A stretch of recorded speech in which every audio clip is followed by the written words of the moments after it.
Assalamu alaikum wa rahmatullah. Nous allons étudier l'anatomie de la mandibule. Donc, il constitue la pièce maîtresse de l'appareil mandicateur. Ce dernier assure la mandication définie par l'ensemble des fonctions qui contribuent au boire et au manger.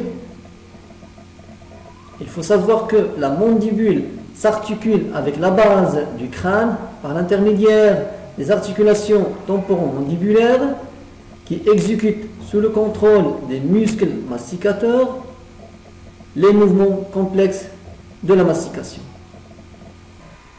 C'est un os impair, médian et symétrique composé d'une partie horizontale en forme de fer à cheval appelée corps de la mandibule et de deux parties verticales situées à ses extrémités postérieures appelées branches mandibulaires ou montantes.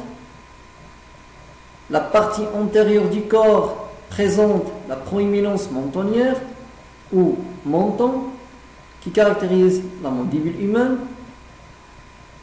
et renforce la symphyse mentonnière réunissant les hémimandibules droite et gauche.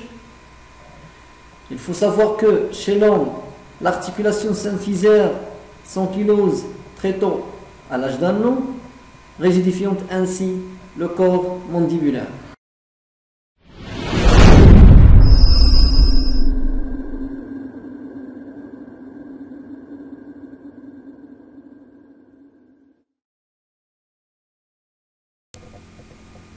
Nous nous intéressons d'abord au corps de la mandibule en le segmentant en trois secteurs. Un secteur antérieur compris entre les deux foramen mentonniers qu'on appelle région mentonnière interforaminale et deux secteurs postérieurs droite et gauche. Voyons tout d'abord la proéminence mentonnière.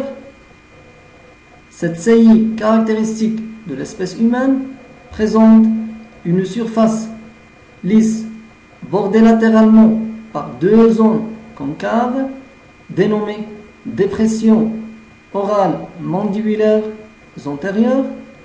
Ces dernières s'étendent sous les apex dentaires de l'incisif médial à la première prémolaire. De forme triangulaire à sommet supérieur, la proéminence mentonnière est limitée en bas et latéralement par les tubercules mentonniers qui sont situés sur le bord basilaire du corps de la mandibule. Dans la région interforaminale, l'os basilaire, celui qui est situé sur la ligne des apex dentaires, est caractérisé par l'importance de son étui cortical.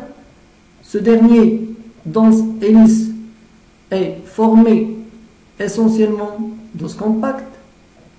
A l'inverse, l'os alvéolaire qui le surplombe et entoure les racines dentaires est de faible épaisseur, laissant parfois des zones radiculaires non recouvertes appelées déhiscence ou fenestration.